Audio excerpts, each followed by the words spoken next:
Kuha tayo petsa yung mga garden.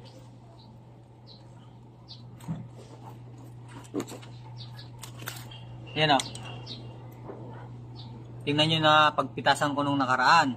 Binunot ko na kasi kinain ng uod. Ano?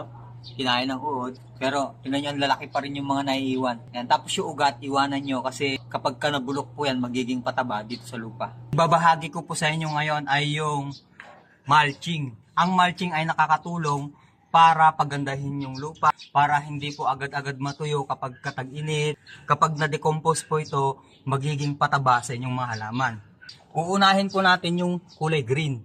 Kapag vegetative stage, tawag dito, yung lumalago pa lang yung halaman nyo, maliliit pa. Yung green materials, ilapag nyo lang po dyan. Ito po ay mayaman sa nitrogen.